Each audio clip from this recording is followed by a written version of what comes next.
اعوذ باللہ من الشیطان الرجیم بسم اللہ الرحمن الرحیم السلام علیکم ورحمۃ اللہ وبرکاتہ۔ ہر لفظ میں نصیحت، ہر بات میں حکمت۔ پیش ہے ہبہ فاطمہ آفیشیل کی طرف سے۔ اللہ فرماتا ہے تم میرا شکر ادا کرو، میں تمہاری نعمتوں کو بڑھا دوں گا۔ اگر کچھ حاصل کرنا ہے تو اللہ کی رضا حاصل کرو، کیونکہ اس کی رضا حاصل ہو جائے گی تو لا حاصل بھی حاصل ہو جائے گا۔ زندگی میں اگر کچھ برا ہو تو صبر رکھو، کیونکہ رو کر بھی ہنسنے کا مزہ ہی کچھ اور ہوتا ہے۔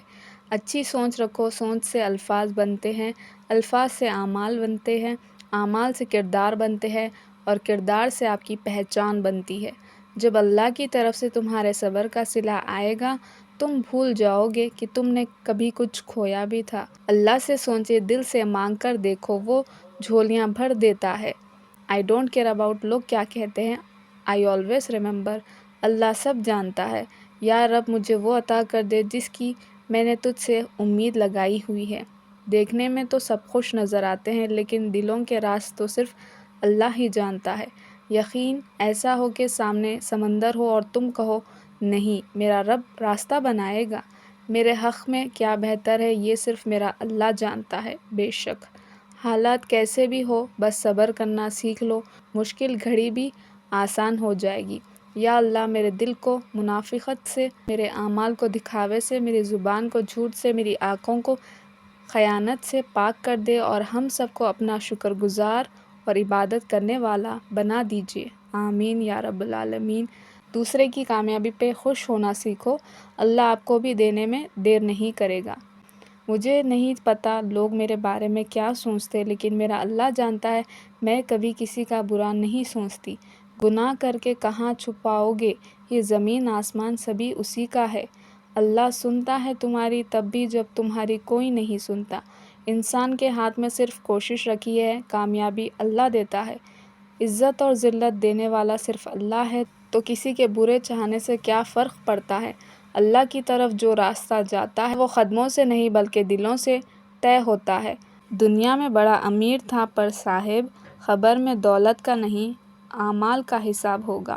مجھے بس یہی یقین کبھی مایوس ہونے نہیں دیتا کہ میرا نصیب لکھنے والی ذات مجھ سے 70 ماؤں سے بھی زیادہ پیار کرتا ہے۔ پیسہ کمانا کامیابی نہیں ہے، بلکہ 5 وقت کی نماز پڑھنا اور اپنے اللہ سے قریب ہو جانا کامیابی ہے۔ اللہ سے دل سے مانگ کر دیکھو، وہ اتنا بڑا کریم ہے، آپ کے سوچنے سے پہلے عطا کرے گا۔ وہ کسی کو بھی مایوس نہیں کرتا، اس کے در پر سکون ملتا ہے، اس کی عبادت سے نور ملتا ہے۔ جو جھک گیا اللہ کے سجدے میں، پھر وہ جو چاہے ضرور ملتا ہے۔ اللہ کو سناتی ہوں میں اب حال دل اپنا، میں اب زمین زادوں پر بھروسہ نہیں کرتی۔ جو مصیبت انسان کو اللہ سے دور کر دے وہ سزا ہے، اور نزدیک کر دے وہ آزمائش ہے۔ بے شک توبہ تو غسل کی طرح ہے، جتنی بار کی جائے روح نکھر جاتی ہے۔ اللہ کو وہ بندے بہت پسند ہیں جو خود بھی نیک اور دوسروں کو بھی نیک بنانے کی سوچ رکھتے ہیں۔ صبر اللہ پہ یقین کی آخری حد ہے۔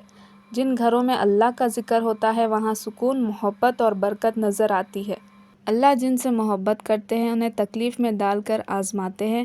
ہمارے لیے یہی احساس بہت ہے کہ ہم اللہ کے قریب ہیں اور اللہ ہم سے بہت محبت کرتا ہے۔ یہ بات مجھے تب سمجھ آئی جب تکلیف کی شدت سے بہتے بہتے آنکھوں سے آنسو گرنے لگے، جب ساری رات درد کے حسابوں میں گزار دی، جب تہجد کی نفل نماز ادا ہونے لگی، جب تہجد کے سجدوں میں دعا مانگتے وقت آنکھوں کے آنسو تھمنے لگے، جب ہنستے ہوئے آنکھوں کی نمی کناروں پر ٹھہر گئی۔ یہ سب تکلیفیں واقعی بہت درد دیتی ہے، روح کو چھننی کر دیتی ہے، لیکن ان آزمائشوں سے ہی ہمیں احساس ہوتا ہے کہ اللہ ہمارے کتنے قریب ہیں۔ مجھے ان تکلیفوں سے بھی خوشی ملتی ہے کہ یہ تکلیفیں مجھے میرے اللہ کے قریب کر رہی ہے۔